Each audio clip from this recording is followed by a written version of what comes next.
안녕하십니까. 하이구조 권영군입니다. 오늘은 데크 플레이트와 데크 슬라브에 대해서 학습해 보도록 하겠습니다. 오늘 학습 순서로는 먼저 데크 플레이트와 그 데크 플레이트에다가 콘크리트를 타설하여 형성된 데크 슬라브의 개요를 살펴보겠습니다. 그 이후에 데크 플레이트의 시공시 구조 검토 사항들을 많이 살펴보고요. 그 다음에 역학적으로 데크 슬라브의 구조적 거동을 살펴보도록 하겠습니다. 그리고 마지막으로 데크 슬라브의 각종 형상들을 한번 분류해 보고 간단한 특징을 살펴보도록 하겠습니다. 먼저 데크 플레이트와 데크 슬라브의 개요를 살펴보겠습니다. 저희가 먼저 데크 플레이트의 정의를 한번 살펴볼 필요가 있는데, 데크 플레이트는 아시겠지만 얇은 두께의 강판을 절곡 또는 요철 등의 냉강 성형을 하거나 그 다음에 철선, 철근 등을 결합하여 생강성을 증가시킨 강제 바다판 부재라고 말할 수가 있습니다. 그래서 그 얇은 두께의 냉강 성형 강제 강판을 절곡하여 하거나 거기에 철선을 이용한 트러스를 용접하여 활용을 함으로써 강제 바닥판을 형성시키는데, 그러다 보니까 얇은 강판이 외부에 이제 노출이 되죠. 외부에 노출되기 때문에 얇은 강판은 일반 열간 압연 강제에 비해서 부식에 취약합니다. 더더욱 물론 열간 압연 강제도 방청 처리를 하죠. 하지만 그 냉강 성형 강제인 얇은 강판인 데크플레이트는 특별히 어떻게 보면 부식에 약하기 때문에 이런 부식 방지를 위해서 주로 아연 도금 강판을 많이 사용합니다. 물론 좀 페인트 처리를 하거나 이런 방열 처리를 할 수도 있겠죠. 근데 일반적으로 아연 도금 강판을 많이 사용하고 있고요. 그다음에 데크 플레이트 용도를 살펴보면 데크 플레이트는 일단은 볼을 설치한 후에 그다음에 그 위에다가 데크 플레이트를 설치함으로 인해서 어떻게 보면 작업대 역할을 합니다.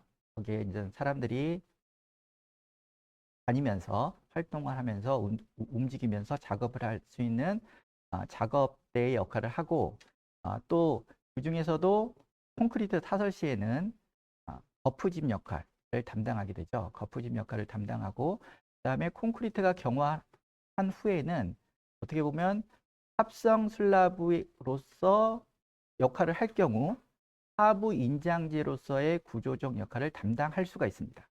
그래서 데크 플레이트는 어쨌든 슬라브의 하부 강판 바닥재로서 이거를 구조용으로 쓰느냐 아니면 구조용으로 사용하지 않고 단지 콘크리트 타설을 할 때 거푸집용으로만 쓰느냐에 따라서 데크 플레이트의 종류가 달라질 수가 있습니다. 그래서 데크 플레이트 종류는 지금 말씀드린 것 같이 구조공학적으로 어떻게 보면 구조적 요소로 사용하지는 않고 단지 콘크리트 사설 시 거푸집용으로만 사용하겠다라고 하여 쓰는 데크 플레이트를 어떻게 보면 거푸집용 데크 플레이트라고 할 수 있고 폼 데크 플레이트라고 합니다. 이렇게 폼 데크 플레이트와 그 다음에 이항 보면 콘크리트와 같이 붙어 있는 데크 플레이트이기 때문에 그거에 대한 합성 효과가 제대로 발휘된다면 이거는 구조용으로 쓸 수도 있겠죠. 그래서 보면 슬라브에 어떻게 보면 하부 인장 철근과 같은 역할을 할 수 있는 하부 인장재로서 사용할 수 있을 겁니다. 그럼 좀 더 효율적이겠죠. 그래서 이럴 경우에는 합성 구조용 데크 플레이트로 사용할 수가 있습니다. 합성 슬라브로 쓸 수 있는 컴포지트 스트럭처 데크 플레이트로. 그래서 크게 데크 플레이트는 의 종류는 구조공학적으로 보면 거푸집용 데크 플레이트와 합성 구조용 데크 플레이트로 나눌 수 있다. 이렇게 한번 분류를 해봤고요. 또 아래 그림을 보면 보통 그림 A 같은 경우 이건 좀 뒤에 나오겠지만 플랫 데크 플레이트입니다. 평 데크 플레이트라고 부르는 이는 평 데크 플레이트는 일반적으로 거푸집용 데크 플레이트로만 보통 많이 주로 항상 그렇다고 할 수는 없지만 많이 사용하고 있습니다. 그래서 이거는 이거 보면 콘크리트 타설할 때의 거푸집 역할, 그 다음에 작업대로서 역할만 하고, 이 자체가 콘크리트가 완전히 굳은 후에는 구조용으로는 쓰지 않는 겁니다. 물론 타령도 하지 않죠. 타령도 하지 않지만 구조용으로 쓰지를 않고, 그래서 이 안에 콘크리트를 타설할 때는 이 위에 철근 배근을 일반 철근 콘크리트 슬라브와 같이 똑같이 배근합니다. 그걸 거푸집용 데크플레이트라고 하고요. 그 다음에 그린 B는 합성 구조용 데크플레이트의 예를 보여주는 겁니다. 이거는 그 상향 리브형 데크플레이트라고 할 수 있는데, 다시 한번 정리하겠습니다. 하는데 콘크리트와 데크플레이트의 부착력을 향상시켜서 합성 효과가 뛰어나게 만들어서 이 부재가 서로들 미끄러지지 않고 휨 거동을 할 때 일차로 거동하게끔 만든다면, 이 하부에 있는 데크플레이트는 구조용 하부 인장재로서의 구조적으로 쓸 수가 있는 거죠. 그래서 예를 들어서 정모멘트가 작용할 때 이게 역할을 할 수 있게끔 만들 수가 있죠. 이런 것을 합성 구조용 데크플레이트라고 말할 수가 있습니다. 데크플레이트의 정의, 그 다음에 용도, 그 다음에 종류를 한번 정리해 볼 필요가 있고요. 이 중에서 데크플레이트의 종류에는 구조공학적으로 거푸집용 데크플레이트와 합성 구조용 데크플레이트가 있다. 이렇게 정리해 볼 필요가 있습니다. 다음은 또 용어 중에서 데크 슬라브 안에서도 비합성 슬라브, 그리고 데크 슬라브 안에서도 합성 슬라브에 대한 정의를 한번 살펴볼 필요가 있습니다. 그래서 먼저 데크 슬라브라고 하는 것은 뭐냐? 그러면 데크 플레이트 상부에 콘크리트를 타설하고 이를 경화시켜서 완성한 슬라브를 우리는 데크 슬라브라고 합니다. 그래서 데크 플레이트가 있고 그 위에 콘크리트를 넣어서 붙여서 완성한 슬라브. 그래서 이 데크 슬라브는 데크 플레이트 플러스 상부에 파설되고 경화되는 콘크리트, 그러니까 데크 플레이트와 콘크리트의 결합재라고 볼 수가 있습니다. 데크 슬라브는. 그리고 데크 슬라브는 두 가지로 나눌 수가 있습니다. 데크 슬라브는 거푸집용 데크 플레이트를 사용해서 데크 플레이트 자체가 홈용으로 거푸집용으로만 쓴다면 이는 비합성 슬라브죠.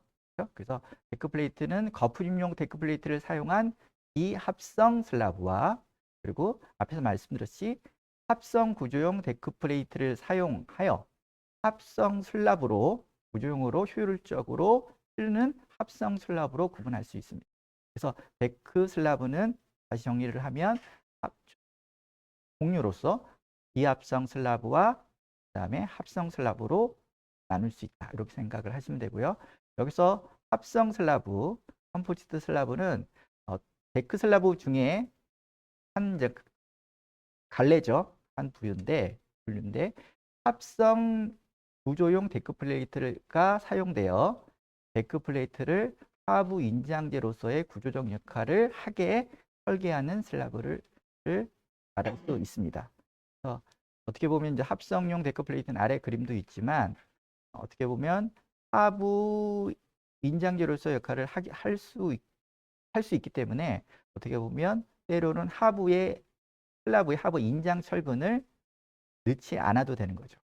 넣지 않을 수도 있는 겁니다. 넣지 않을 수도 있고, 그래서 그림과 같이 상부에는 와이어 메쉬, 용접 철망과 같은 거를 간단히 깔아서 온도 및 건조 수치에 저항하게끔 만들어서 시공 능력, 시공 편의성을 도모하고, 그다음에 철근을 안 넣으니까 또 뭐 구조적 효율성, 경제성도 확보할 수 있겠죠. 이런 식으로 쓸 수 있는 게 합성 슬라브다.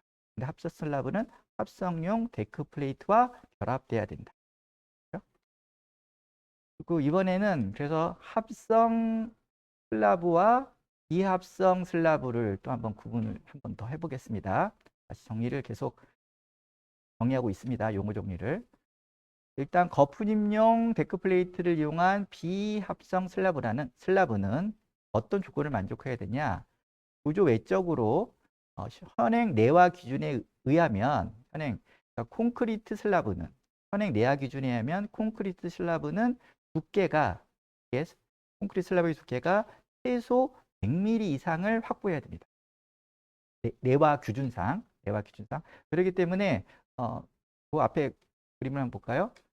이거는 고령 데크 플레이트인데 이런 고령 데크 플레이트가 거푸집용 데크 플레이트를 사용할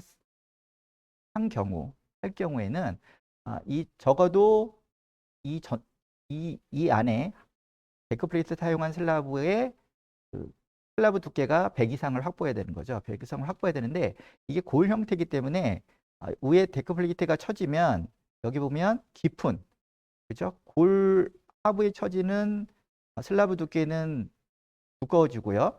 이에 반해서 상부판을 기준으로 위에 쳐지는 데크 플레이트 파란색은 작아집니다.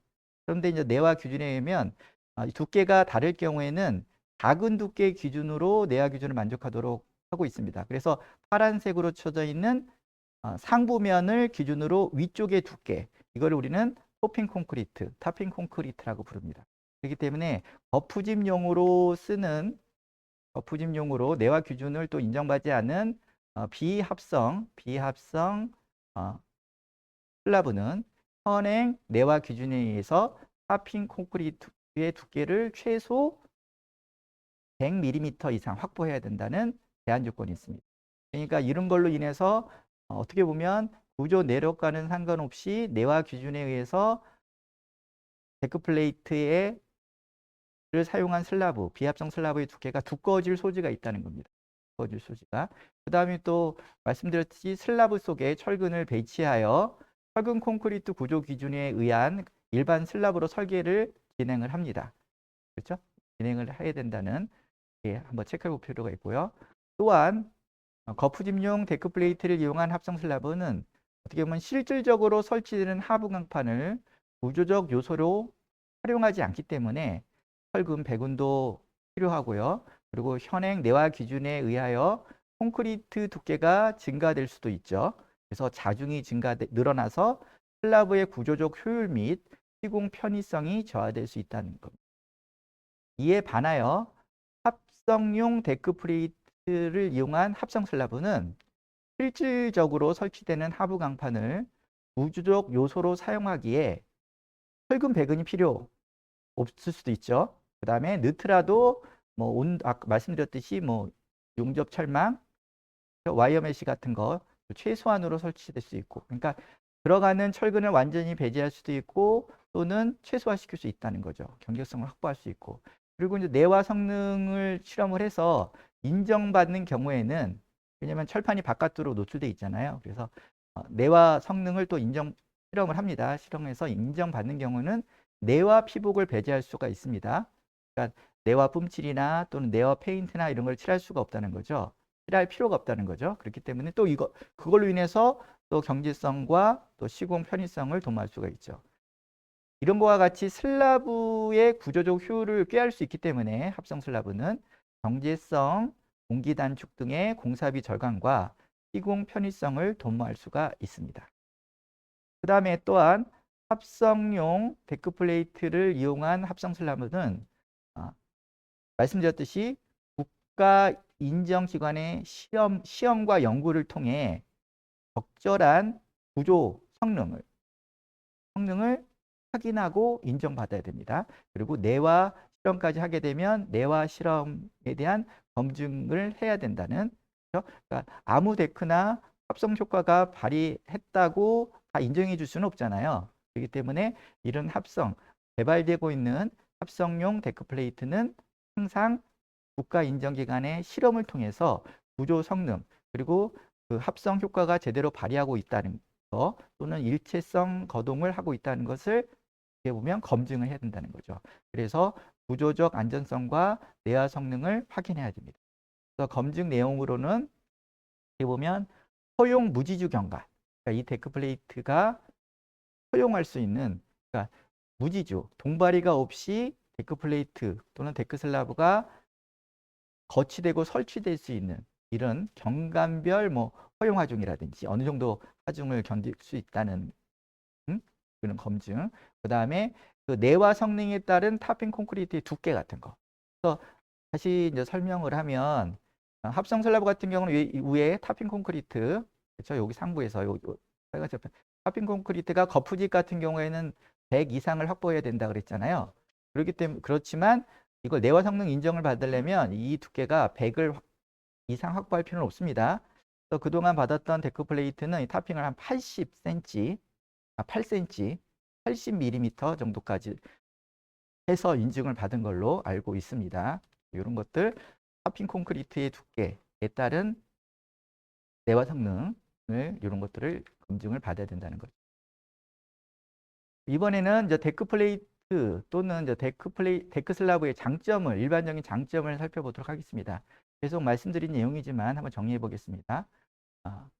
데크 플레이트는 시공 중에 작업자를 올려놓고 또는 그래서 거기서 작업자들이 그 작업을 하죠. 그다음에 또는 필요한 물품을 적재해 놓습니다. 그렇죠? 필요한 시공에 필요한 물질을 그래서 이거는 필요한 물품을 야적할 수 있는 작업대 워킹 플랫폼의 역할을 합니다. 그다음에 데크 플레이트는 콘크리트 사설 시 거푸집의 역할을 합니다. 그래서 일반 천장치기 콘크리트 슬라브 구조에서는 거기에 이제 어떻게 보면 합판을 올려놓고 거기에 장선을 설치하고 그 밑에 멍에를 설치하고 거기에 또 동바리를 설치하면서 이렇게 어떻게 보면 가설재 작업이 필요하잖아요. 가설재 작업이 필요한데 이거는 어떻게 보면 데크 플레이트는 이런 작업대 기존의 그 합판 거푸집에 로 인한 작업대 역할을 이 자체가 해주고 그리고 어떻게 보면 그 합판 거푸집이 역할을 했던 거푸집 역할을 데크 플레이트 자체가 해주고 그렇죠? 그리고 이왕이면 어쨌든 데크 플레이트가 설치되는 구조물은 이왕이면 동바리가 없는 구조로 하면 훨씬 편하죠. 그렇죠? 밑에 동바리가 없다 그러면 밑에서 지나가는 작업자의 통행이나 현장의 환경들이 엄청나게 좋아질 겁니다. 환경 개선이 되겠죠. 그래서 이런 데크 플레이트는 작업대 역할과 거푸집 역할을 담당한다. 그리고 되도록이면 이제 데크 플레이트를 설치하게 되면 동바리를 설치할 수도 있지만 이왕이면 엔지니어들이 동바리를 배제하도록 이왕이면 노력을 합니다. 그래서 데크 플레이트를 설치할 바에는 이왕이면 동바리가 없는 게 좋으니까 그래서 동바리를 배제하거나 또는 동바리를 설치하더라도 중앙에 하나 또는 한 스판에 2개 정도의 최소화시킵니다. 최소화시키고요. 그다음에 데크 플레이트는 일반적으로 이제 철거하지 않죠. 철거하지 않죠. 물론 철거하는 탈형형 데크 플레이트도 있지만 보통 일반적으로 철거 작업을 하지 않습니다. 그래서 철거 작업이 불필요하여서 가설 비용 및 인건비 절감, 공기 단축, 그다음에 현장의 환경 및 안전 관리가 개선된다고 할 수 있습니다. 그리고 이제 데크 플레이트는 이제 경량이죠. 얇은 강판으로 만들어졌기 때문에 가볍습니다. 그래서 운반 및 작업성이 비교적 좋아서 설치 기간이 단축되고 또 노동이 경감이 되죠. 그래서 보면 이제 데크 플레이트는 보통 2인 1조로 움직인다고 하죠. 2인 1조라고 움직여서 두 사람이 데크 플레이트 들고 운반해서 그렇죠? 거치시키고 뭐 고정시키고 이런 작업을 합니다. 그래서 그 정도로 두 사람이 들을 수 있을 정도로 물론 저 길이에 따라 틀리겠지만 보통 데크 플레이트는 사실 제작상으로는 얼마든지 길게 만들 수 있습니다. 만들 수 있지만 운반의 한계라 그러면 보통 우리 당구조 시간에도 배웠지만 15m 차에 실을 수 있는 차량의 길이에 따라 한 15m 또는 12m 정도로 제한을 하잖아요. 그래서 데크 플레이트는 일반적으로 뭐 6m나 그래서 8m나 한 10m 정도로 보통 만드는 것 같습니다.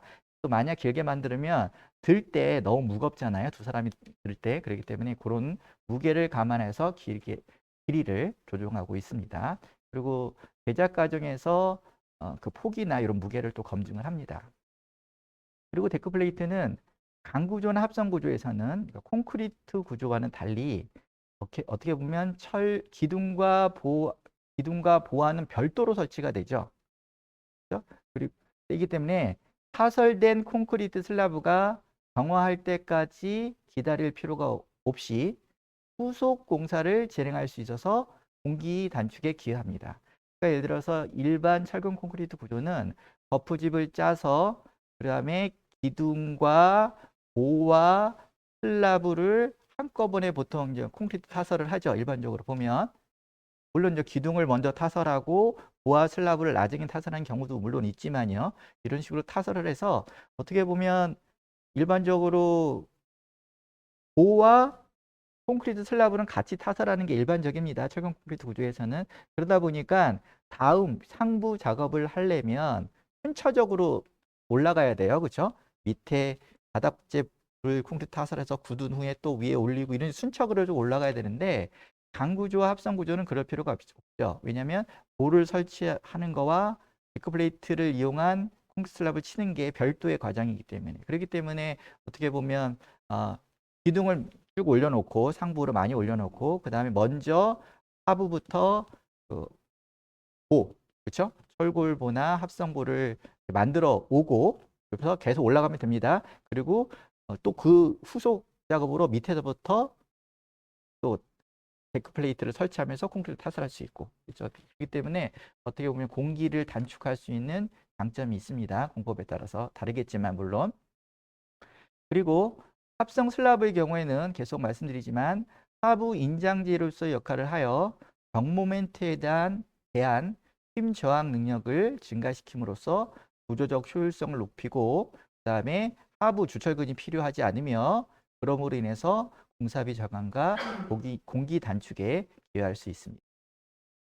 그리고 마지막으로 어, 합성 슬라브인 경우 내와 인증을 취득 후 취득 시, 그러니까 내와 인증 취득 시 내와 피복이 불필요하여 그렇죠? 공사비가 절감되고 또는 저 내와 피복이라는 게 이제 뿜칠도 있고 뭐 내와 페인트도 칠할 수 있는데 일단 내와 뿜칠이 싸니까요. 내와 뿜칠 시에는 분진이 날아갑니다.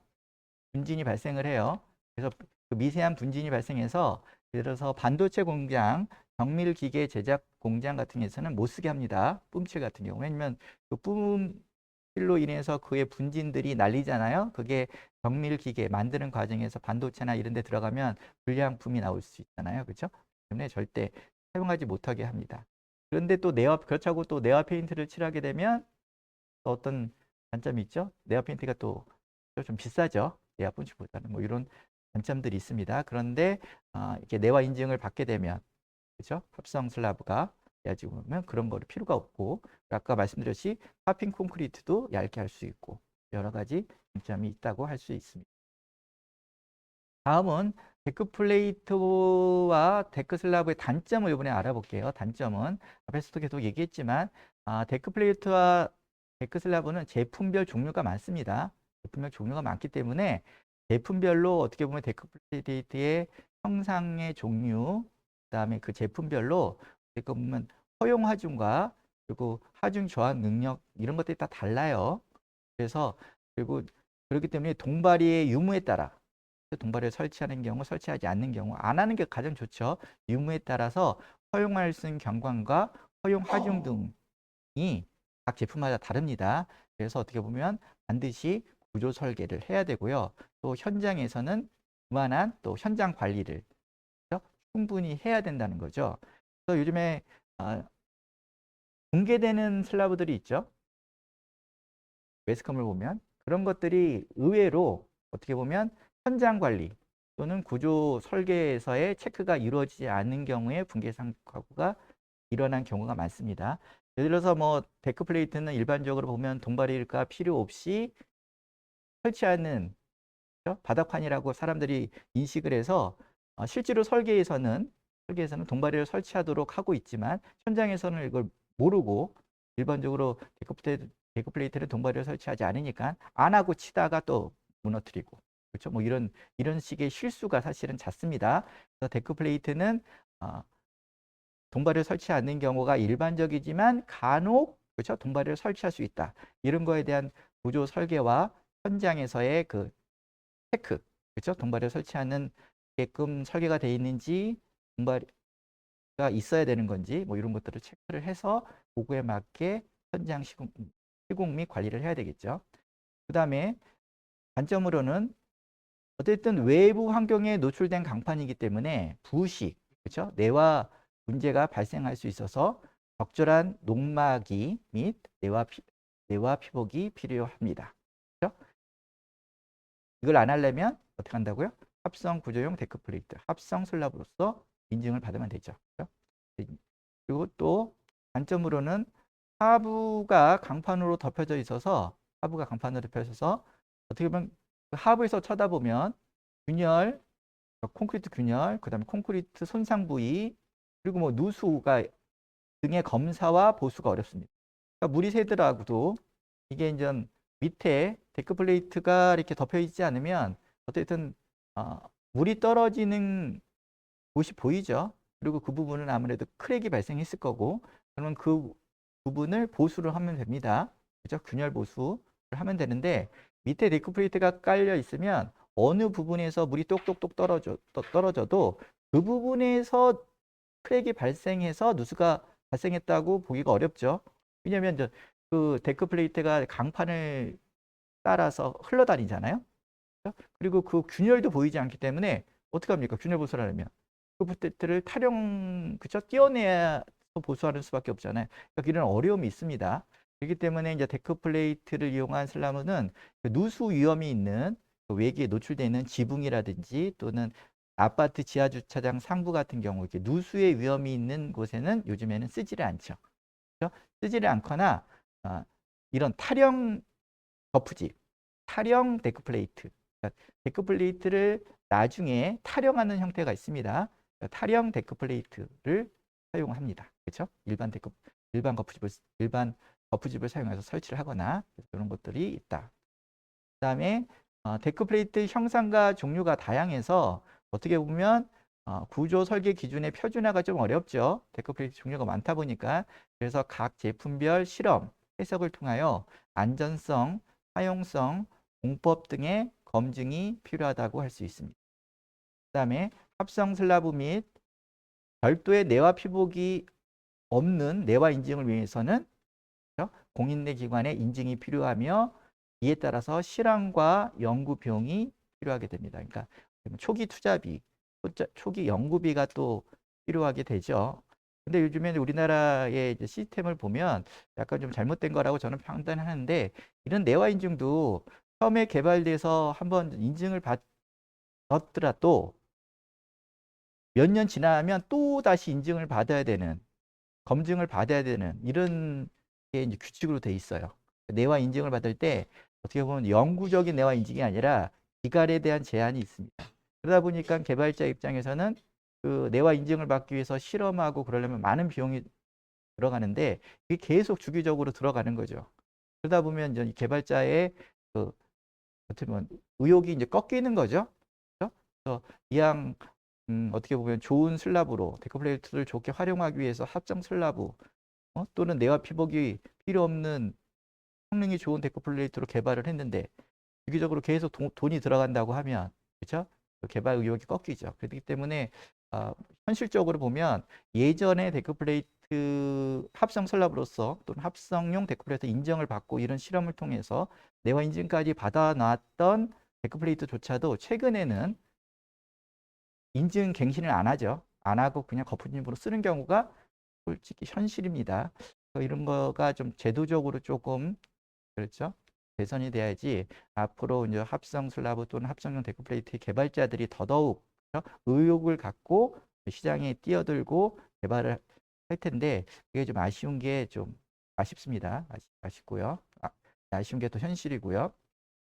그래서 어쨌든 합성 슬라브, 합성용 데크 플레이트 인정을 받으려면 이렇게 왼쪽 그림과 같이 휭 구조 성능 실험을 해야 됩니다. 해서 이 하부에 있는 데크 플레이트와 상부에 있는 콘크리트가 합성 효과로 인해서 일체적 고동을 하는지 그렇죠? 이런 거에 대한 실험을 하고요. 그 다음에 오른편에는 내화 성능 실험의 예를 보여주고 있는데 요거는 이제 어떻게 보면 데크 플레이트를 실물 크기로 만들어서 그 일방향 슬라브니까 양단의 이제 지지점을 통해서 이거 같은 경우 단순보 형태로 하중을 제어를 합니다. 근데 거기에서 쓰는 하중들은 보통 허용 하중, 그렇죠? 허용 하중 정도. 그러니까 데크 플레이트가 견딜 수 있는 허용 하중 정도의 하중을 제어하죠. 그다음에 데크 플레이트가 견딜 수 있는 하중 저항 능력 정도로 그렇죠? 대화를 하는 상태에서 불을 때웁니다. 밑에서 불을 내화 실험이니까 불을 때우고 그 불을 때움에 따라서 시간의 경과에 따라서 뭐 2시간 내와 3시간 내와 1시간 내와 기준이 있겠죠. 그 시간만큼 불을 때우면서 그 시간 경과에 따른 그 이 데크 슬랍 합성 슬랍의 처짐량을 계산합니다. 처짐량을 계산하면서 실험을 하는 게 이제 인증 실험인데 그래서 보면 어떻게 보면 그 실험 과정에서 뭐 갑자기 유해한 변형이나 갑자기 파괴나 탈락 같은 변화가 없어야 되겠죠. 그렇죠? 그다음에 또 그 시간적 변화량이 급격하게 갑자기 막 생기거나 그러면 또 안 됩니다. 그것도 변화량도 아주 어떻게 보면 안정적으로 변화가 돼야 되고요. 그리고 이제 마지막으로 이제 시간이 지남에 따라 계속 처짐량이 많아지겠죠. 그럼 이 처짐량도 한 개 처짐량 이하가 돼야지 이게 내화 인증을 해줍니다. 공인인증을 보면. 그래서 허용 처짐량도 지금 제가 기억하기로는 물론 나라에 따라 다릅니다. 나라 코드에 따라 다른데 우리나라 같은 경우는 센티미터 기준으로 변이량을 센티미터 기준으로 10,000분의 L의 제곱, L은 스판이죠. 그러니까 10,000분의 경간의 제곱 정도를 센티미터 기준으로 그거를 허용할 수 있는 그렇죠? 한계 변이량으로 선정하고 있는 것이 일반적입니다. 다음은 두 번째, 이번에는 데크 플레이트의 시공시 구조 검토에 대해서 살펴보도록 하겠습니다. 그래서 데크 플레이트가 어떻게 보면 위에 그 작업대로서 워킹 플랫폼의 역할을 할 경우나 또는 콘크리트 타듯이 거푸집으로서 역할을 할 경우에 어떻게 보면 데크 플레이트는 하나의 일방향성의 쉼재입니다. 그렇죠? 한 방향으로 거동하는 일방향성의 단일 쉼재인데 이것들이 오면 견딜 수 있느냐, 그렇죠? 안전성을 확보하고 있느냐. 그러니까 내력도 괜찮고, 그렇죠? 내력이 이상이 있으면 안 되잖아요. 구조적 안전성도 있어야 되고, 그다음 처짐량 같은 거 있죠. 처짐도 어느 정도 한계 처짐량 이하로 쳐져야지 이게 안전성을 확보하잖아요. 이런 거에 따른 검토를 해야 됩니다. 그래서 데크 플레이트의 구조 검토 사항을 한번 살펴보겠습니다. 시공시. 그래서 보면 데크 플레이트는 콘크리트가 파설되어 경화하기 전까지는 그렇죠? 그 데크 플레이트 자체가 일방향성의 단일 쉼재로서 거동을 하게 되죠. 그렇죠? 일방향성. 예. 그래서 그때 작업대 역할을 하고요. 그 다음에 미경화 콘크리트가 타설할 때는 강제 거푸집으로 역할을 해야 됩니다. 그래서 이에 따른 구조 성능을 발휘하고요. 이때 데크 플레이트에 작용하는 시공하중 컨스트럭션 로드는 두 가지가 있겠죠. 첫 번째, 콘크리트가 타설되기 전에 하중들이 있을 겁니다. 그래서 그때는 작업자들이 거기서 작업하러 왔다 갔다 하고요. 그 다음에 자재를 일부 적재하기도 하죠. 그 다음에 또 장비 하중도 어느 정도 올려놓습니다. 이거를 어떻게 보면 데크 플레이트가 견뎌야 돼요. 그리고 견디지 못하면 밑에다가 동바리를 대야 되겠죠. 이런 식의 검토가 이루어져야 된다는 거죠. 그 다음에 콘크리트 타설 시에는 어떻게 보면 미경화 콘크리트의 중량이 있겠죠. 그렇죠? 이거를 견뎌야 되고 또 그 콘크리트를 타설하기 위한 또 작업자들이 왔다 갔다 할 거고요. 그 다음에 거기에 타설 장비들이 또 옵니다. 이런 콘크리트 타설 시의 하중을 또 견뎌야 됩니다. 이런 거에 대한 검토가 이루어져야 합니다. 그렇죠? 그래서 아까 얘기했듯이 구조 설계자와 시공자가 잘 이런 것들을 체크하고 그렇죠? 검토를 해야 된다는 얘기죠. 그렇죠? 그 다음에 데크 플레이트는 이때 시공 하중이 작용할 때 약간 충격 하중도 발생을 하죠. 그렇다면 충격 효과를 포함한 적절한 시공 하중에 대해서 그렇죠? 어떤 해당 경관 또는 지지 조건, 데크 플레이트가 놓이는 게 단순 지지 형태로 놓이느냐 또는 연속 지지 형태로 놓이느냐에 따라서 일단은 동바리가 없는 게 가장 좋죠. 그러니까 동바리 없이도 질수할 수 있는지에 대한 힘내력과 처진 검토가 필요합니다. 그렇죠? 내력이 필요하고 때로는 그래서 이것이 좀 처짐에 대해서 문제가 생길 경우에는 데크 플레이트 제작 시 캠버, 치올림이라고 하죠. 약간 위로, 그렇죠? 치올림을 적용하기도 하고요. 그리고 때로는 봉바리를 설치하기도 합니다. 봉바리도 중앙에 하나를 일렬로 설치할지, 그렇죠? 2열로 설치할지 이런 것들을 엔지니어가 검토하고 이거에 따라서 시공자가 적절하게 시공을 해야 됩니다. 그렇죠? 이게 중요해요. 그래서 데크 플레이트는 시공화 중에 대하여 제품의 종류, 형상, 두께, 강도, 백은 상태, 봉바리의 설치 유무 및 방법 등에 따라서 다양한 구조 성능을 발휘하므로 상황별로 반드시 구조 전문가에 의한 구조 검토를 받아야 됩니다. 그다음에 여기서 앞에서 얘기했던 시공화중, 그렇죠? 컨스트럭션 로드도 어떻게 보면 전 기준에서 어느 정도 제한을 하는 값들이 있습니다. 예전에는 뭐 1.5 킬로뉴턴 평방미터별 제곱미터별 평방미터별 1.5 킬로뉴턴 정도의 시공화중에 그렇죠? 견뎌야 된다. 뭐 이런 그런 식으로 많이 설계를 하고 또 요즘에는 전 동바리 및 뭐 거푸집 설계 기준에 의해서 2.5 킬로뉴턴 퍼 미터 제곱 정도를 또 적용하는 사람들도 있습니다. 근데 그거는 뭐 설계 엔지니어가 판단할 문제지만 그래도 때로는 시공자와 협의를 해서 그렇죠? 이런 콘크리트 사설시 하중들을 정확히 체크를 해서 그거를 제안하고 검토를 한다면 제가 볼 때는 기존에 나왔고 일반적으로 하는 시공하중 값보다 도 낮출 수도 있겠죠. 그렇죠? 그거는 그러니까 엔지니어가 실질적인 시공하중을 적절히 판단을 해야 됩니다. 그리고 뭐 충격 효과도 그 콘크리트를 그렇죠? 타설할 때 위에서 이렇게 호수를 통해서 이렇게 낙하를 시키잖아요. 근데 원래는 그것도 이제 희망서를 제대로 따라야 되죠. 그렇죠? 그때 높은 위치에서 낙하를 시키면 콘크리트를 낙하시키면 어떻게 됩니까? 그렇죠? 위치 에너지가 크고 충격 하중이 되게 크잖아요. 그렇기 때문에 밑에 이제 어떻게 보면 많은 충격 효과에 의한 그 실질적인 동하중이 크게 걸립니다. 그렇죠? 그렇기 때문에 낙하 높이도 최대한 낮춰야죠. 그렇죠? 그리고 현장에서는 그거에 대해서 지침을 정해줘야 되겠죠. 그래서 이것도 1m 이하로 해서 그렇죠? 그것도 이제 레미콘을 붓는 것도 한 곳에 집중적으로 보고 나중에 그렇게 펼치는 방법 이런 거 쓰면 안 되죠. 되도록이면 한 곳에 집중적으로 또 떨어지지 않고 그죠? 분산시키는 이런 방법들을 현장 관리에서 반드시 잘 관리를 하셔야 됩니다. 그래서 현장에서 문제가 생기지 않게끔 안전사고가 생기지 않게끔 만드는 것이 중요합니다. 그 다음에 또 이어서 데크 플레이트의 시공시 구조 검토에서 우리는 데크 플레이트 단면의 특징을 한번 살펴볼 필요가 있습니다. 그래서 계속 말씀드렸듯이 데크 플레이트는 두께가 얇은 그렇죠? 예를 들어 뭐 0.5T, 0.5mm에서 뭐 2.3mm까지 이렇게 얇은 세장한 판으로 만들잖아요. 그래서 구성된 냉간 성형 강제입니다. 그렇죠?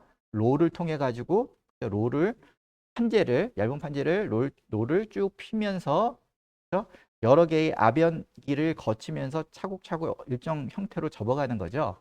그렇죠? 그래서 일반 압연 강제인 강구조에 비해서 두께가 얇죠. 그렇기 때문에 부식에 약합니다. 부식에 약하고 따라서 보통 아연 도금 같은 표면 처리 과정을 걸쳐야 되는 그렇죠? 특징이 있다고 했죠. 그런데 이제 공장에서 아연 도금 처리를 했지만 현장에서 가끔 데크 플레이트를 이렇게 자르는 경우도 있겠죠. 그렇죠? 절단하는 경우가 생길 수도 있습니다. 물론 공장에서 절단하기도 하겠죠. 그런데 그 과정에서 아연 도금 간판이 또 벗겨지겠죠. 그러면 다시 또 그거를 그렇죠? 아연 도금 처리를 해야 되겠죠. 그렇지 않으면 그 부분에서 나중에 녹이 발생할 확률이 높습니다. 그리고 또 아연 도금 처리를 과정은 어떻게 보면 이 저탄소 강판에 실질적으로 항복 강도를 약간 증가시킬 수도 있다고 합니다. 이런 특징들이 있고요. 다음은 구조 설계자, 구조 기술자들이 좀 잘 보셔야 될 내용인데 데크 플레이트는 어떻게 보면 폭 두께비가 큰 세장판 단면으로 구성되어 있습니다. 그렇죠? 폭 두께비가 폭두께비라는 거죠. 요 판의 자체에 폭에 대한 두께의 비죠.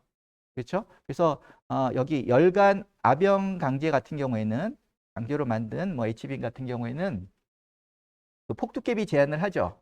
폭두께비 제한해서 두께에 대한 폭의 비를 어느 정도 이하로 만듭니다. 그러니까 두께를 폭에 대해서 어느 정도 두껍게 만들어서 그렇죠? 두껍게 만들어서 제작을 하죠. 그래서 이 판 자체가 어떻게 보면 전체적인 자굴 또는 휨 비틀린 자굴 보아 같은 경우는 또는 기둥 같은 경우는 오일러 하중에 의한 뭐 자굴 있잖아요. 이런 자굴 전체적 자굴이 일어나기 전에 절대 판 자체는 그렇죠? 판자굴이 그렇죠? 플레이트 버클링 또는 국부자굴, 로컬 버클링 이런 게 생기지 않도록 만들죠. 그렇죠? 않도록 만들어서 설계를 합니다. 그렇지만 데크 플레이트는 워낙 얇은 간판으로 만들기 때문에 어떻게 보면 세장판 요소, 세장판 단면으로 만들기 때문에 이것들이 어떻게 보면 폭두께비 제한을 아변 형광과 같이 이걸 벗어납니다. 어떻게 보면 폭두께비가 크다는 거죠. 아변 형광의 열간 아변 형광에 비해서 그렇기 때문에 어떻게 보면 이 판이 국부자굴, 로컬 버클링, 다른 말로 그렇죠? 그다음에 판자굴, 플레이트 버클링이 일어날 수밖에 없습니다. 그렇기 때문에 그거가 일어난다는 것을 고려해서 구조 설계를 해야 된다는 거죠. 그렇죠? 그래서 보통 냉간 성형강 구조 설계 기준에서는 뭐 여러 가지 방법이 있지만 유효폭 개념을 도입을 합니다. 유효폭 개념을 도입합니다. 그러면 지금 여기 그림을 먼저 볼까요? 그림을 보면 이렇게 생긴 데크 플레이트 같은 경우는 중립축이 여기 어떻게 발생을 하죠? 단일 부재로 공통할 때 중립축이 발생을 하고 예를 들어서 하부가 인장, 상부가 압축이라고 치면 인장 부분은 괜찮죠? 강제는 인장이 약하기 때문에 인장이 강하기 때문에 인장에 대해서는 뭐 문제될 게 없습니다. 그렇지만 압축이 받는 중립축을 기준으로 상부 구조는 압축력을 받기 때문에 그렇죠? 이 플레이트가 세장판료로서 국부자굴이 발생을 합니다. 그렇죠? 그래서 이게 이제 중립축 기준으로 어떻게 보면 상부 프렌지 여기 보면 상부 프렌지죠. 상부 프렌지와 외부의 일정 부분은 국부자굴 또는 판자굴에 대한 영향을 생길 수 있고 이거에 대한 고려를 해야 된다는 거죠. 그래서 보면 유효폭 개념이라는 게 뭐냐? 여기 보면 먼저 결론적으로 말하면 압축이 걸리는 쪽의 플레이트 요소를 일부 이 단면을 일부를 무시하는 겁니다. 예를 들어서 상부 프렌지 같은 경우는 그림에서 보면 이렇게 빨간색으로 치는 거를 그렇죠? 무시하고 나머지 부분만 구조 요소로 쓴다는 거죠. 그 다음에 외부 같은 경우에는 그렇죠? 여기 그림에서는 이 부분 그렇죠? 지금 이 부분만 일부 요소를 단면으로서 구조 요소를 무시하고 나머지 단면만 갖고 그렇죠? 구조 성능을 체크를 해서 그걸로 구조 설계를 해야 된다는 거죠. 그렇죠?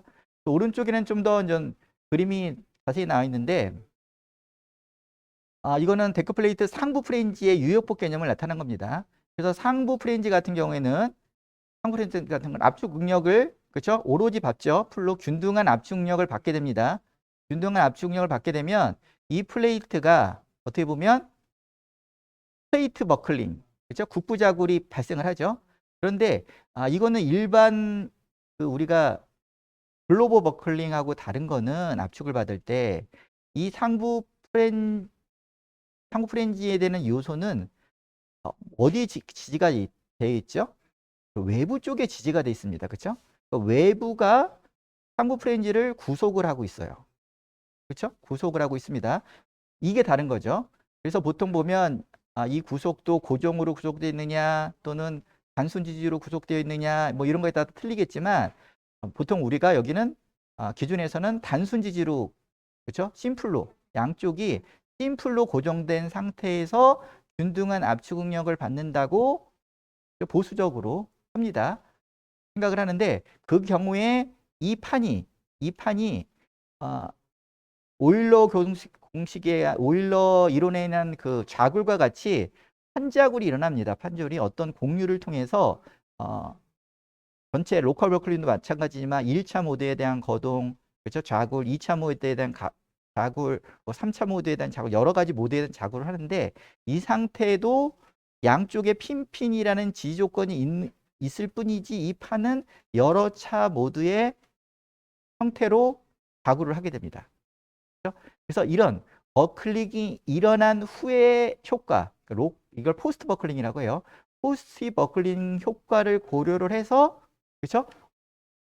어느 정도의 무시해야 될, 그렇죠? 무시할 단면을 선정을 하고 나머지 유효한 단면만 갖고 단면 성능을 합니다. 이게 바로 유효폭 개념입니다. 어떤 상부 프렌즈의 경우에는 일정 부분의 유효폭만 구조적 성능, 단면 성능을 계산할 때 사용한다는 거죠. 그래서 보면 그림 A는 이런 얘기입니다.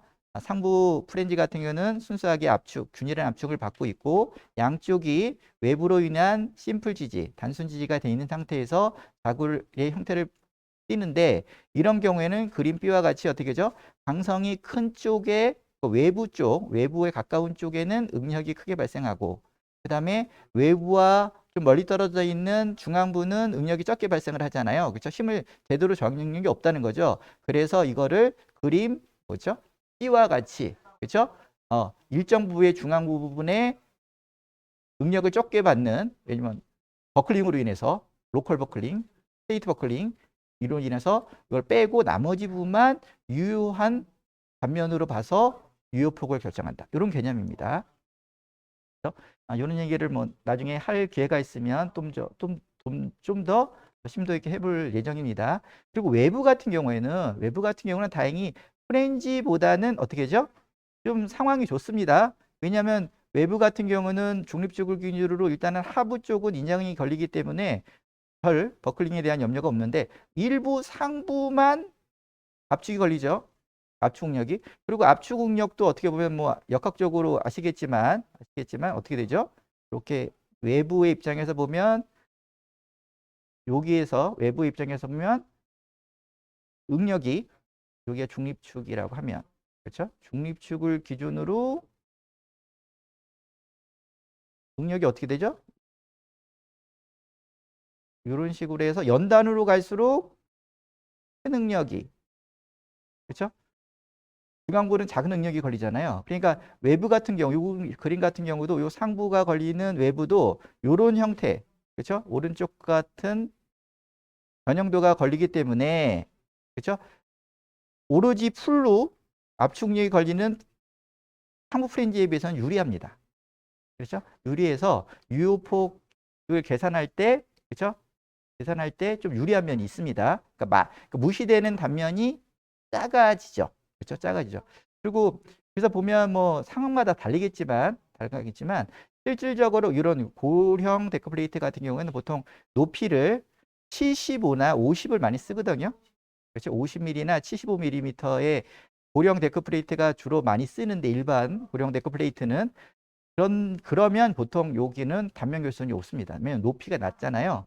그렇죠? 높이가 낮고 폭이 적고 이 정도 폭이 적고 그리고 지지도 어떻게 보면 우리 예전에 세장판 요소도 배웠지만 이게 세장판 요소가 구속판 요소 그리고 비구속판 요소로 나눠진다 그랬잖아요. 그렇죠? 근데 이거는 상부 프렌즈도 구속판 요소고 양쪽이 구속돼 있잖아요.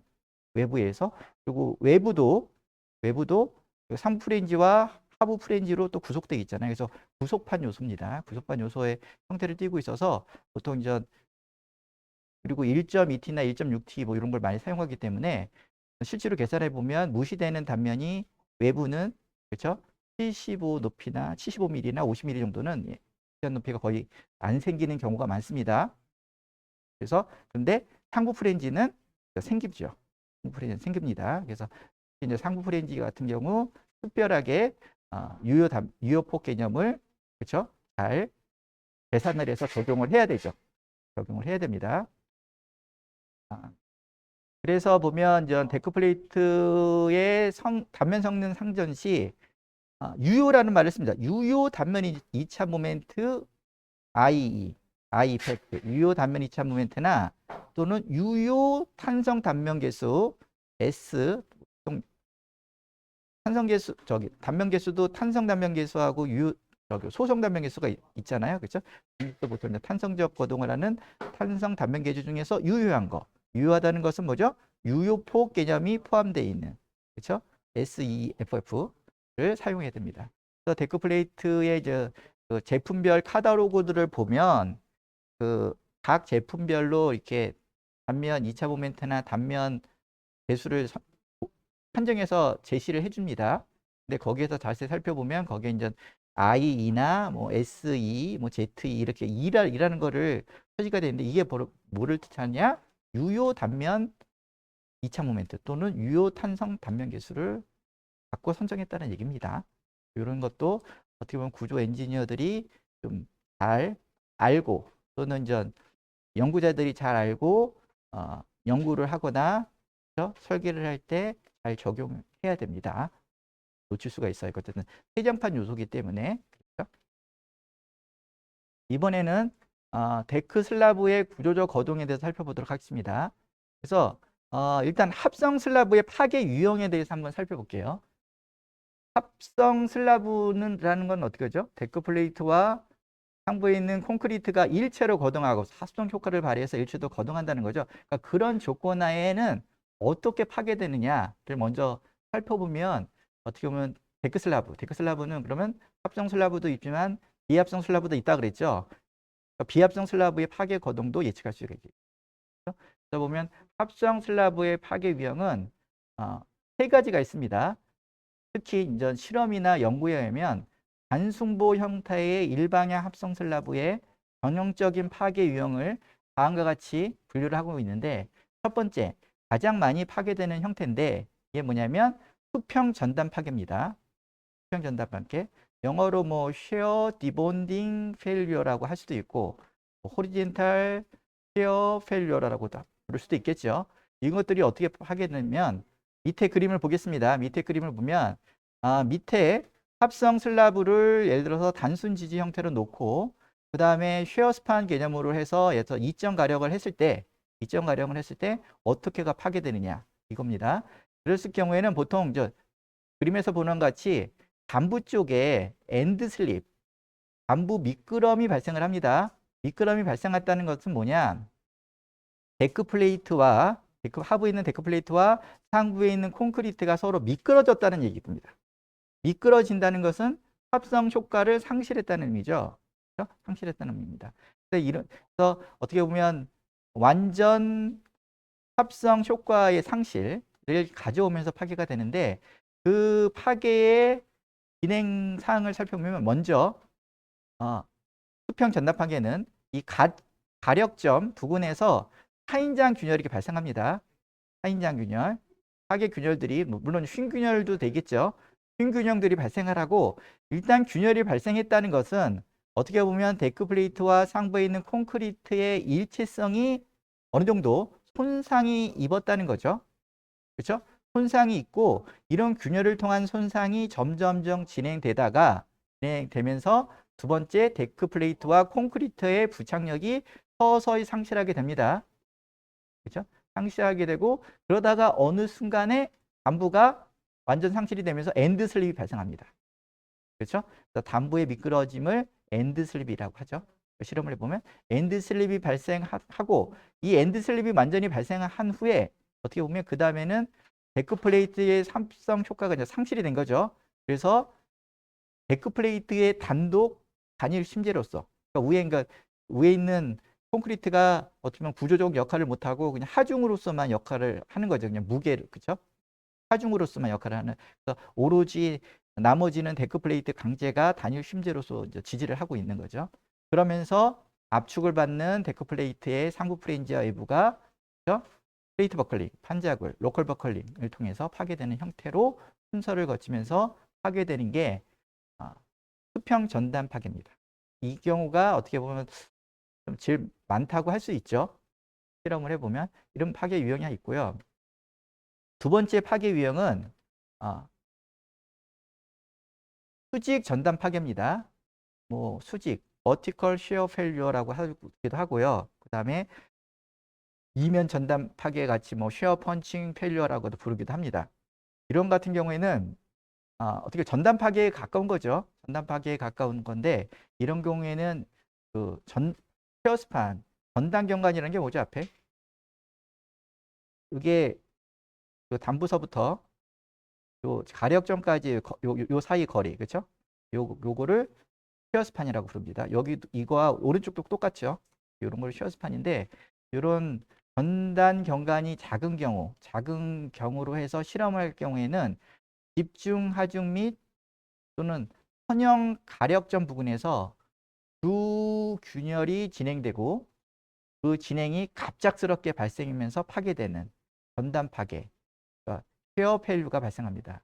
그러니까 이러한 파괴 유형은 비교적 큰 하중이 작용하는 집중 하중이나 차량 하중에 의해서 파괴가 되죠.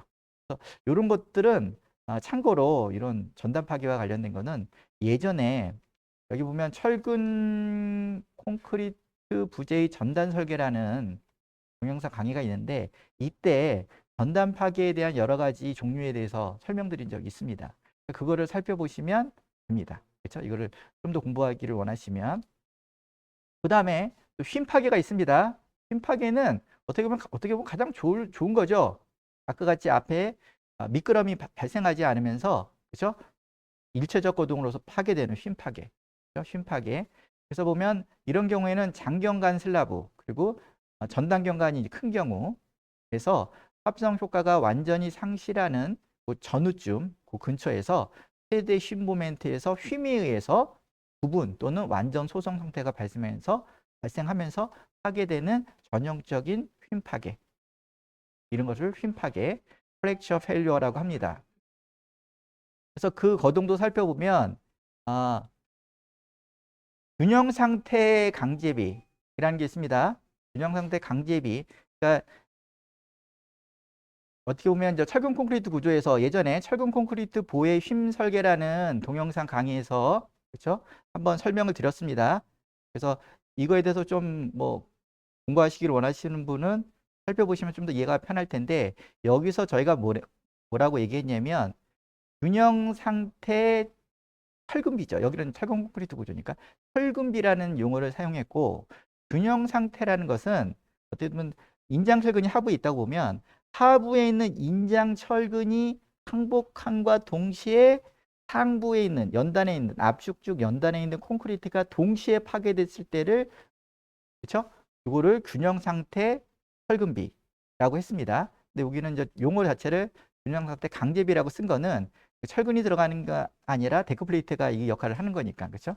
그것도 같은 의미죠. 그래서 이런 용어를 썼고 그래서 균형 상태 강제비 이하에서는 데크 플레이트가 항복합니다. 데크 플레이트가 항복함으로 인해서 파괴되는 현상을 보이는데 이게 이제 연성 파괴죠.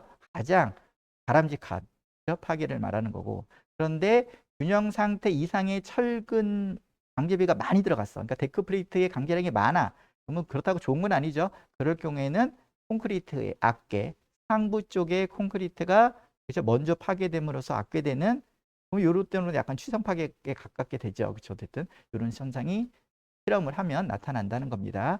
그래서 밑에 그 전단 파괴에 대한 거는 철근 콘크리트 부재의 전단 설계. 그다음에 그 균형 상태의 뭐 철근비 이런 휨 파괴에 대한 거동을 이해하고 싶으시면 철근 콘크리트 부의 휨 설계라는 동영상을 통해서 좀 더 살펴보시면 이해가 빠를 거라고 판단이 됩니다. 그 다음에 계속해서 데크 플레이트의 구조적 거동을 살펴보겠습니다. 우리가 지금 가장 많이 파괴되는 것이 어떻게 보면 수평 전단 파괴라고 했죠. 미끄러지는 거, 그렇죠? 데크 플레이트와 콘크리트가 미끄러지는 거. 그래서 보면 뭐를 한번 살펴보겠습니다. 그래서 보면 제가 여기 보면 데크 슬라브라고 했죠. 데크 슬라브라고 표현한 거는 앞에서는 합성 슬라브에 대한 파괴의 유형을 한번 살펴봤는데 이번엔 데크 슬라브. 데크 슬라브라는 것은 비합성 슬라브도 되고 합성 슬라브도 되는 거죠. 그렇죠? 있을 때 두 가지 파괴로 나눌 수가 있는데 먼저 브리틸 펠리어, 취성 파괴, 갑자기 파괴되는 거. 이런 형태는 보통 비합성 슬라브가 많이 발생을 합니다. 취성 파괴. 이런 것 같은 경우는 실험을 해보면 어떤 현상이 나타나냐. 아래에 이제 좀 그래프를 보겠습니다. 이건 참고로 제가 한 30년 전에 거의 30년 됐죠. 30년 전에 이제 대학원 때 그 합성 슬라브를 연구를 했었는데 그때의 연구 자료입니다. 참고로 말씀드리면. 그래서 그때 이제 첫 번째 그림은 JD690이라는 폭이 690이고 thickness가 1.6mm, 그 다음에 타핑 콘크리트를 80mm로 한 실험체를 통해서 실제로 실험을 했습니다. 단수 진주 형태로 실험을 하면 그리고 보면 그 거푸집용 데크플레이트를 쓴 거죠. 그래서 실험을 해봤더니 그리고 그에 따라서 세로축은 하중을 점점 증가시킴에 따라서 가로축은 디플렉션, 그렇죠? 중앙부의 처짐량을 측정해 본 겁니다. 측정해 봤더니 어떤 현상이 나타나냐면 그 비합성 슬라브도, 그러니까 거푸집용 데크플레이트도 합성 효과가 없다고 맞는 데크플레이트조차도 처음에는 그 데크플레이트와 콘크리트가 어느 정도의 부착력을 갖고 있습니다. 부착력을 갖고 있어요. 그러니까 그거는 좀 뒤에 더 자세히 설명드리겠지만 부착력을 갖고 있습니다. 그게 완전히 합성 효과가 없는 게 아니에요. 그죠? 부착 있습니다. 그러다가 그래서 어느 정도의 하중을 증가함에 따라서 변이량이 물론 그 중앙부 처짐량이니까 전체 처짐량은 증가를 하지만 어쨌든 계속 견딥니다. 하중을 견뎌요. 견디다가 최고점을 탄성범위에서 딱 찍어요. 그렇죠? 그러면서 이때 보통 엔드슬립, 아까 보셨죠? 안부에서 그 초기 엔드슬립이 확 발생합니다. 그러니까 데크플레이트와 콘크리트의 수평 변이량의 차이가 발생을 하는 거죠. 그러면서 갑자기 하중이 어떻게 합니까? 변이량이 확 늘어나면서 하중 저항 능력이 뚝 떨어지죠. 밑으로 뚝 떨어집니다. 떨어지는데 거기서 끝나는 게 아니라 계속 또 하중을 가합니다. 계속 하중을 가면 디플렉션은 계속 늘어나면서 그때부터 또 하중 저항 능력이 살아나서 또 진행이 됩니다. 진행이 되다가 나중에 종국에 가서는 파괴되는 형태로 끝나거든요. 그렇죠? 그러니까 처음에 엔드 슬립이 일어날 때까지 하중이 어떻게 보면 최대 하중이 돼요. 그렇죠? 이런 형태를 끼는 게 어떻게 보면 취성 파괴라고 했습니다. 읽어보면 초기 엔드 슬립이 슬립량이 좀 크게 나타납니다. 아주 크게 나타나요. 큰 게 특징이며 슬립 후에 최대 하중이 슬립 후에 초기 엔드 슬립 시의 하중을 초과하지 못하고 하중 저항 능력을 상실해버리는 이런 형태를 우리는 취성 파괴라고, 데크 슬라브의 취성 파괴라고 합니다. 이게 보통 비합성 슬라브에서 거푸집용 데크플레이트를 이용한 비합성 슬라브에서 많이 발생을 합니다. 그런데 이에 반해서 이번에는 합성 슬라브, 합성용 데크플레이트를 이용한 합성 슬라브는 어떤 식으로 발생을 하냐? 거동을 똑같이 실험을 해보면 이것도 보면 처음에는 어떻게 되죠? 처음에는 마찬가지로 엔드슬립이 일어나기 전까지, 초기 엔드슬립 일어나기까지 하중이 증가됩니다. 약간의 변이 영향을 발휘하면서 그러다가 엔드슬립이 뭐 이렇게 발생합니다. 이렇게 뚝, 그렇죠? 이런 데도 발생을 하죠. 그렇죠? 그런데 그 엔드슬립량은 그림 A와 같은 비합성 슬라브의 엔드슬립량에 비해서 작습니다. 그렇죠? 그리고 엔드슬립이 쫙 발생하면서 어떻게 보면 하중 능력이 쿵 떨어지죠. 그렇죠? 변이는 증가하면서. 그런데 또 하나의 특징은 그런데 거기서 끝나는 게 아니라 합성 슬라브는 그 이후에도 하중 저항 능력이 점점점 올라가서 그 최고점이 초기 엔드슬립 시의 하중보다 더 높게 나타납니다. 그러면서 파괴되는 현상을 나타냅니다. 이 합성 슬라브는 그래서 연성 파괴를 한다고 하죠. 다시 정리해보면 연성 파괴, 합성 슬라브 연성 파괴는 초기 엔드 슬립이 단부 미끄러짐량이 슬립량이 작은 것이 특징이고 초기 슬립 후에도 그 이후에 상당한 하중 저항 능력을 발휘하여 최대 하중이 여기 전국에는 최대 하중이 초기 엔드 슬립량 하중을 초과하게끔 나타납니다. 이런 형태를 나타내는 거죠. 이런 형태를 나타내는 형태를 보입니다. 그래서 비합성 슬라브는 그렇죠? 초기 엔드 슬립과 동시에 파괴되는 취성 파괴를 나타내는 경향이 있는 반면에 합성 슬라브는 그렇죠?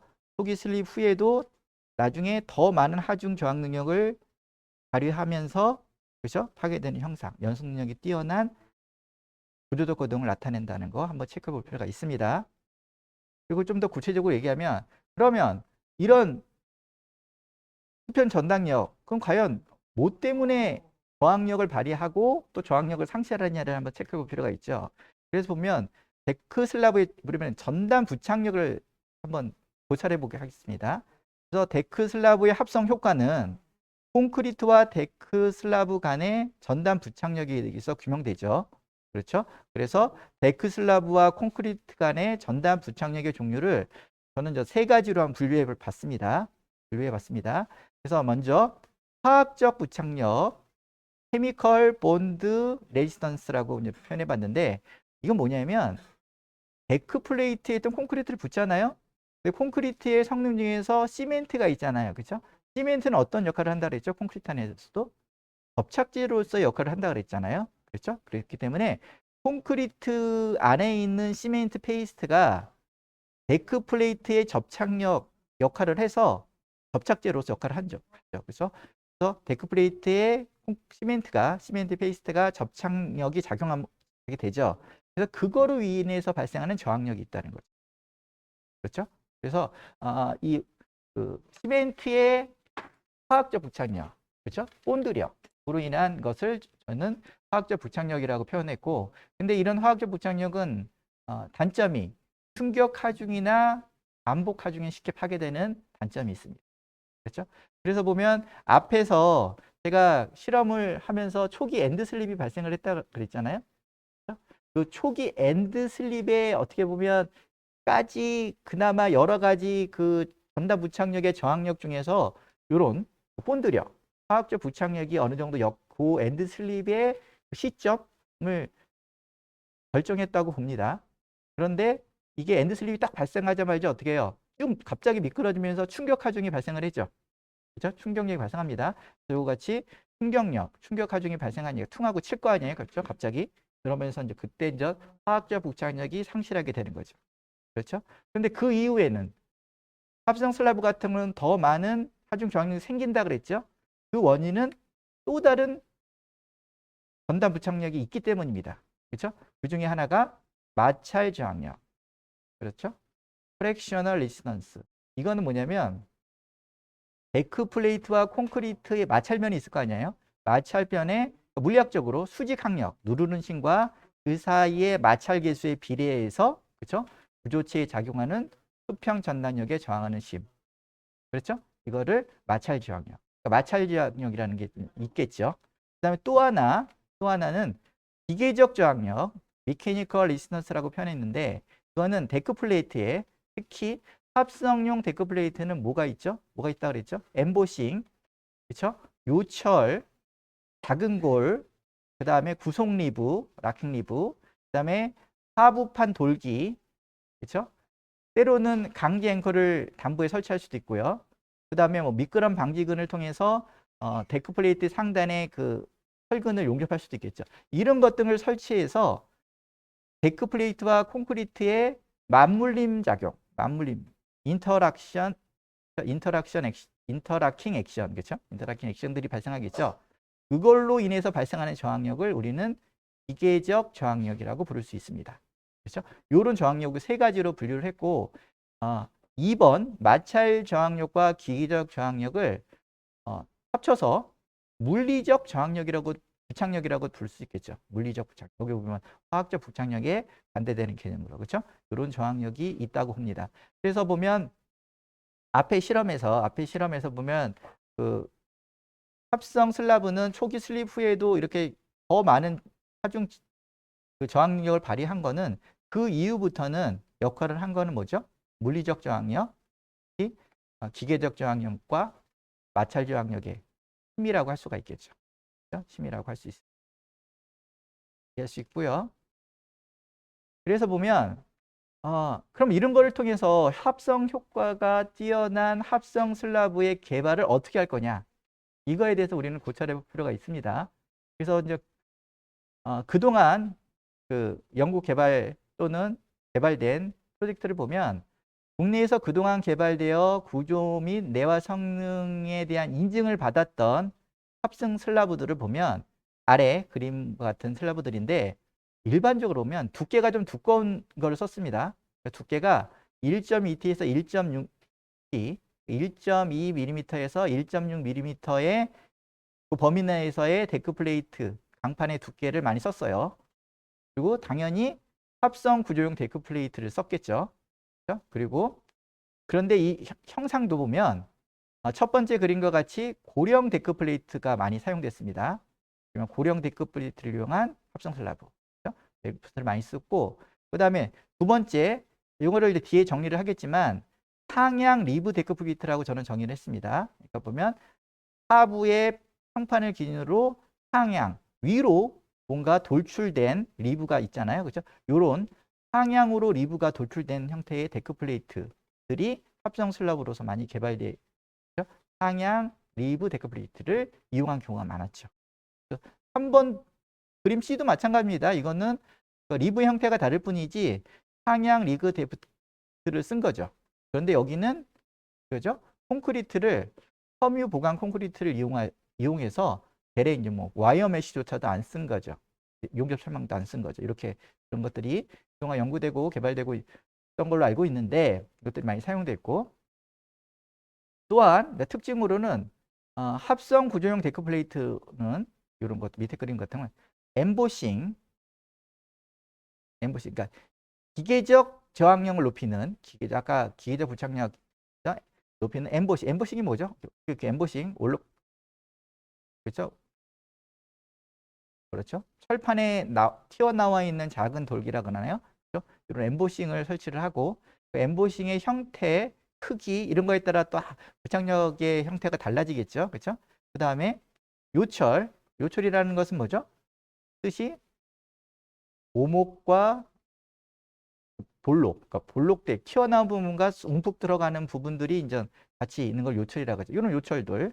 그다음에 작은 골들. 여기 보면 작은 골들이 있어요. 이렇게 보면 작은 골. 그렇죠? 그다음에 구속 리브. 이런 것도 이제 구속 리브죠, 가운데. 그렇죠? 그다음에 하부판 돌기. 리엔트런스라고도 하는데 이건 뭐죠? 하부로, 그러니까 밑으로 오목하게 갈고리 모양으로 이렇게 파인 그런 부분을 하부판 돌기라고 합니다. 이런 것들이 어떻게 보면 기계적 저항력을 높이는, 앞에서 살펴봤던 기계적 부착력, 그렇죠? 높이는 방향으로 많이 개발되고 있었던 거죠, 그동안. 그렇죠? 그런 것들이 많이 개발되고 있었습니다. 그래서 이제 이런 것들이 이제 어떻게 보면 형상 개발에 있어서 이런 거를 많이 고려해 설계했고, 그리고 이제 제가 이제 뭐 30년의 실험도 해보고 여러 가지 연구도 해봤다 그랬잖아요. 해봤다고 했죠. 그거를 토대로 볼 때 오늘 앞으로의 합성 구조용 데크 플레이트 형성은 어떻게 개발하는 게 좋을까? 그렇죠? 그렇게 보면 이게 뭐 써 있는 것 같이 합성 슬라브의 변형률이 큰 하부 강판면, 강판도 상부 강판이 있고 하부 플레인지 강판, 하부 쪽에 강판은 있잖아요. 하부 강판면에 대한 기계적 저항력을 높이는 것이 바람직하다고 생각합니다. 왜냐하면 슬라브의 입장에서, 전체 합성 슬라브 입장에서는 아까 변형률이라는 게 있다 그랬잖아요. 변형률. 그렇죠? 어떻게 보면 합성 슬라브의 입장에서 보면 변형률이라는 게, 그렇죠? 중립축을 기준으로, 합성 슬라브의 중립축을 기준으로 연단의 기준으로 이렇게 선형으로 변형률이 생깁니다. 그렇죠? 그러면 선형률이 생기는데 어쨌든 변형률이 하부에서 가장 많이 생기죠. 변형률이 하부. 그러니까 하부 강판면에서, 그렇죠? 합성 슬라브의 변형률이 크다는 겁니다. 그렇죠? 그러니까 변형률이 크기 때문에 그 부분에서 뭔가 기계적 부착력이든 뭔가 화학적 부착력이든 강하게 잡아줘야지 아까 앞에서 실험에서 봤던 초기 엔드 슬립을 그나마 방지를 할 수 있습니다. 그렇죠? 그러니까 엔드 슬립은 결국 균열로 인해서 시작을 하겠지만, 그렇죠?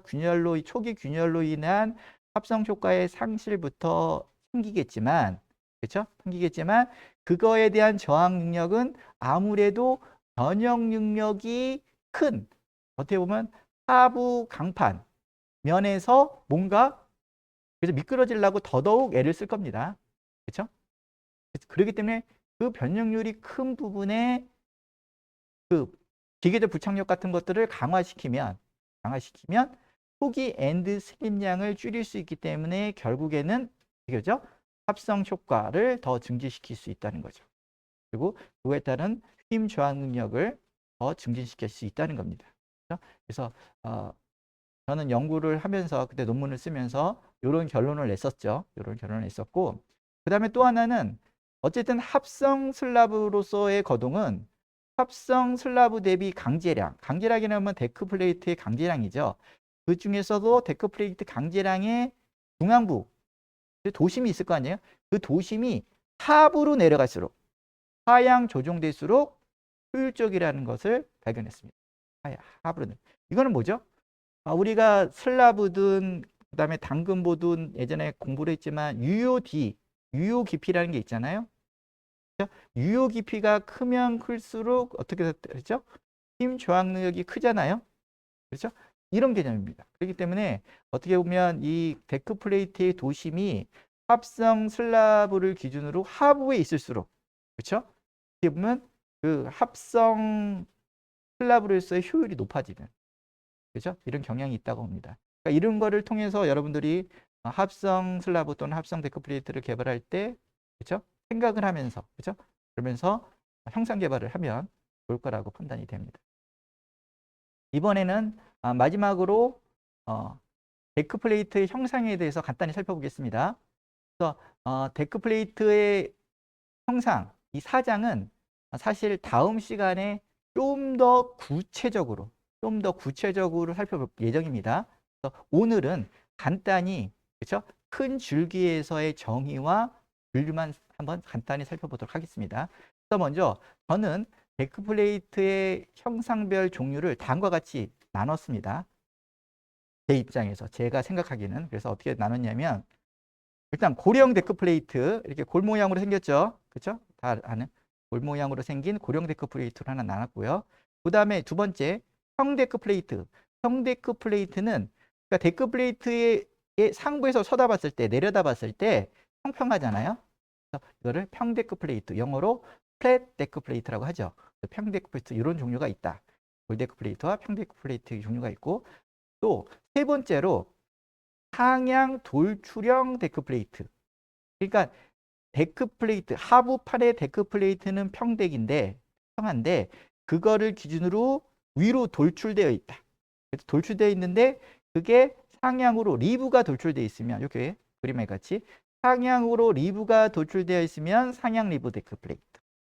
그런데 요게, 그죠, 트러스, 철선이나 철근을 트러스로 만들어서 용접시켜서 돌출된 형태로 만든 거를 트러스 데크 플레이트. 그래서 상향 돌출형 데크 플레이트는 두 종류로 또 나눠진다, 이렇게 분류를 했습니다.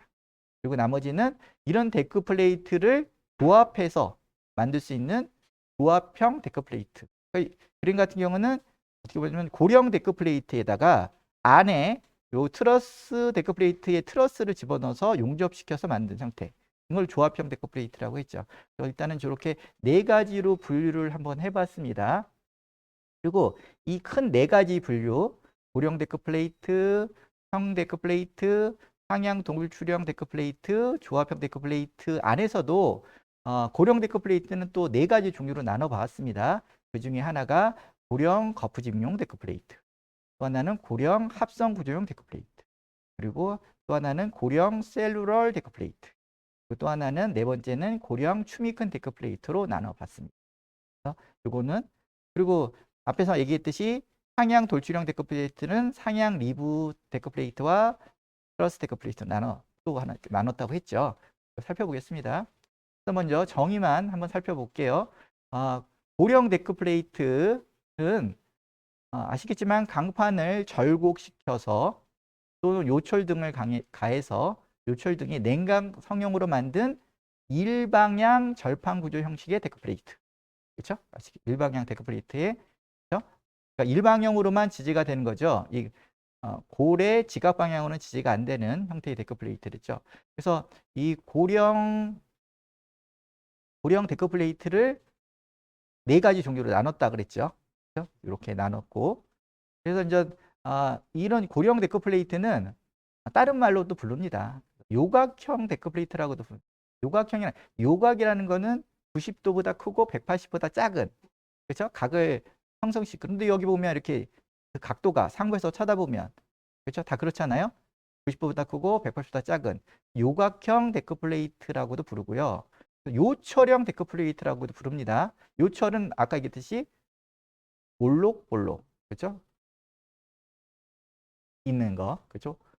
볼록한 부분과 오목한 부분이 그렇죠? 있는 거. 그러니까 또 이렇게 튀어나온 부분과 쏙 들어간 부분이 있잖아요. 그래서 요철형 데크플레이트라고 부르고요. 그 다음에 또 때로는 리브형 데크플레이트라고 합니다. 이게 리브같이 생겼잖아요. 이렇게 그렇죠? 이런 것들이 리브형 데크플레이트라고도 부르고 또는 전 실무에서는 전 U형 데크플레이트라고도 많이 부릅니다. U자로 생겼잖아요. 이렇게 U자. 데크플레이트라고 부른다는 거. 그 다음에 이제 고령 데크플레이트 종류는 거푸집용 데크플레이트. 그림 A 같은 고령 거푸집용 데크플레이트. 거푸집용 데크플레이트는 합성구조용 데크플레이트가 아니기 때문에 이 매끈 그 면이 어떤가 미끈미끈하죠. 그래서 엠보싱이나 이런 것들을 여러 가지 기계적 부착력, 기계적 저항력을 누릴 만한 뭐 없어요. 매끈매끈하게 만든 이런 거푸집용 데크플레이트와 그다음에 그 엠보싱이나 여러 가지 기계적 저항력을 만든 고령 합성용 데크플레이트. 그다음에 세 번째 고령 셀루럴 데크플레이트. 이거는 이런 일반적인 AB와 같은 고령 데크플레이트다가 하부에 철판을 그렇죠? 평판을 붙인 겁니다. 평판을 붙여서 이 사이에다가 전기 배선이라든지 뭐 간단한 배선들을 통과시키는 그리고 밑에 마감을 깔끔하게 만드는 이런 형태로 외국에서는 사용하고 있는데 우리나라에서는 잘 사용하지 않는 것 같아요. 어쨌든 셀룰러 타입이 있습니다. 그 다음에 요즘에는 또 데크플레이트가 이왕이면 그 무지주로 동발이 안 되는 상태에서 멀리 그렇죠? 장경간을 날아가는 해야지 장점이 있죠. 그래서 데크플레이트의 춤이 일반적으로 A, B와 같은 거는 춤이 얼마라고요? 5cm 또는 7.5cm 정도 됐는데 이런 고령인데 춤이 큰 데크플레이트 장경간의 그렇죠? 허용 스판을 위해서 만들죠. 그래서 이런 춤이 뭐 200부터 해서 250, 뭐 300까지 요즘에 나오는 것 같아요. 그래서 장경간을 날아가죠. 그렇죠? 이런 거 춤이 큰 그런 데크플레이트에 대해서 종류로 나눌 수 있고 이런 걸 나중에 다음 시간에 살펴보도록 하겠습니다. 구체적인 것은. 그 다음에 이제 평데크 플레이트, 플랫 데크 플레이트라고 하는데 보통 일본에서 많이 쓴다고 하죠. 일본에서 많이 써서 위에서 말씀드렸듯이 위에서 쳐다봤을 때 평평해요. 평평했는데 그 대신 이게 이제 강성이 필요하니까 이 평평한 철판만 넣어서는 휜 강성이 책받침을 이렇게 놓고 쉬면 어떻게 해요? 잘 쉬잖아요. 그러면 이제 그렇죠? 근데 이걸 강성을 키우기 위해서 아까 고령 데크 플레이트 같이 이렇게 절판으로 만들거나 밑에 이렇게 이거 같이 리브를 만들거나 이렇게 하면 강성이 그렇죠? 커서 데크 플레이트의 그 자체 강성이 크겠죠. 이렇게 만든 거죠. 그래서 윗면의 입장에서 보면 윗면이 평평하고 아랫면이 리브가 있는 그 리브 형태는 달라질 수가 있겠죠. 리브가 돌출되어 있는 데크 플레이트로 주로 거푸집용으로 많이 씁니다. 왜 그러겠어요? 여기 콘크리트를 부으면 그렇죠? 뭔가 기계적 저항력을 발휘할 만한 게 없잖아요. 그렇죠? 그러니까 이게 이제 일체로 합성 효과를 발휘하기가 좀 곤란한 거죠. 그렇죠? 곤란한 거죠. 그래서 주로 거품용으로 사용하고 그리고 뭐 저것도 있죠. 아까 전단 부착력의 또 하나의 요소로는 화학적 부착력이 있다고 그랬잖아요. 화학적 부착력이 증가되려면 일단 데크플레이트 형성이 어떻게 되겠죠? 결국 데크플레이트와 콘크리트의 접촉면이 넓어야 됩니다. 많아야 되죠. 많아야지 화학적 부착력, 그렇죠? 본드력이 증가할 거 아니에요, 그렇죠? 그런데 이 평데크는 얼마 안 됐잖아요, 그렇죠? 고령 데크 플레이트에 비해서, 그렇죠? 그렇기 때문에 이게 이제 합성 효과가 떨어지는 거죠. 그래서 거푸집용으로만 주로 사용되고 그 대신 이 위에 철근 배근이 자유롭죠, 그렇죠? 앞에서 말한 고령 데크 플레이트는 나중에 철근을 배근하더라도 또는 합성 구조용으로 쓰더라도 일방향성으로 한 일방향 슬랍으로 설계할 수밖에 없는데 이거는 배근 상태에 따라서 콘크리트 그죠? 콘크리트 파설이 해서 경화된 후에는 어? 이방향성으로도 설계할 수 있다는 겁니다. 다시 정리할게요. 주로 거푸집으로 사용되어 콘크리트 사설 시에는 리브 방향의 일방향 단일 심재로 거동하나 콘크리트 슬라브는 경화된 후에 배금 방법에 따라 일방향 또는 이방향 슬라브로도 설계가 가능하다는 게 특징입니다. 그렇죠? 이런 게 특징인데 구체적인 거는 다음 시간에 더 살펴본다고 했죠. 네, 다음은 상향 돌출형 데크 플레이트에 살펴보겠습니다. 앞에 잠깐 설명드렸듯이 얇은 강판의 하부면이 평평한 상태에서 상부로 강판을 절곡하여 리브를 만들거나 또는 그림 A죠. 리브를 만들거나 또는 철선 및 철근으로 만든 트러스를 평평한 강판에 용접하여 상부로 돌출시킨 데크 플레이트를 말합니다. 그래서 이것은 상향 리브형 데크 플레이트 그림 A와 그림 B와 같은 트러스 데크 플레이트로 분류할 수 있습니다. 그래서 상향 리브 데크 플레이트는 얇은 강판, 그러니까 보통 골형 데크 플레이트와 마찬가지로 1.2T에서 1.6T를 많이 사용합니다. 의 아랫면이 평평한 상태에서 상부로 강판을 절곡하여 리브 형태로 상부로 돌출시킨 데크 플레이트로서 앞에서 살펴봤던 평 데크 플레이트를 뒤집어 놓은 형태가 되는 거죠. 그죠? 뒤집어 놓은 형태가 됩니다. 이에 비해서 트러스 데크 플레이트는 얇은 강판에서 철선 및 철근으로 구성된 트러스를 강판에 용접하여 상부로 돌출시켜 만든 데크 플레이트를 말합니다. 데크 플레이트를 말하는데 여기서 트러스형 데크 플레이트는 현재 시판되고 있는 것은 얇은 두께를 사용해요. 1.5mm. 그러니까 보통 그 트러스형 데크 플레이트는 거푸집용으로 많이 사용되는 거죠. 강판을 거푸집용으로 사용하고 이에 비해서 이제 상향 리브 데크 플레이트는 합성 구조용으로도 개발될 할 수 있는 성능의 데크 플레이트이기 때문에 강판을 조금 더 두꺼운 강판을 쓰는 거죠. 그리고 이제 마지막으로 데크 플레이트의 형상을 조합형 데크 플레이트가 있다고 봅니다. 컨비네이셔널 데크 플레이트라고 부르는데 아래 그림과 같이 이제 서로 다른 데크 플레이트를 조합하거나, 그러니까 왼쪽 데크 플레이트는 어죠? 고령 데크 플레이트에다가 가운데 트러스를, 그렇죠? 공장에서, 그렇죠? 붙여서 용접하여 아예 이걸 한 세트로, 그렇죠? 제작을 하는 데크 플레이트라고 할 수 있겠죠. 그러면 좀 뭔가 좀 더 많은 허용 경관, 무지주로서의 많은 경관을 날아갈 수가 있을 겁니다. 이런 고령 플러스 트러스 데크 플레이트 형태도 조합형 데크 플레이트라고 할 수 있고요. 그 다음에 아예 다른 슬라브 형식과 결합시켜서 만드는 복합 데크 플레이트. 그림 B와 같은 경우는 중공 슬라브 예전에 이제 배웠죠. 중공 슬라브 형태를 간단히 봤는데, 중공 슬라브에다가 이게 보면 하부에 데크 플레이트를 얹어놔서 중공 슬라브 조합한 데크 플레이트 형태로 복합 데크 플레이트를 만들 수도 있겠죠. 이런 조합형 데크 플레이트는 그래서 종류가 되게 많겠죠. 그렇죠? 더더욱 많을 겁니다. 그래서 이런 식으로 분류를 할 수 있습니다. 예, 그래서 오늘은 여기까지 수업을 하는 걸로 하고, 다음 시간에 말씀드렸듯이 데크 플레이트 형상에 대해서 좀 더 구체적으로 학습해 보는 시간을 갖도록 하겠습니다. 오늘도 긴 시간 동안 수고 많으셨습니다. 감사합니다.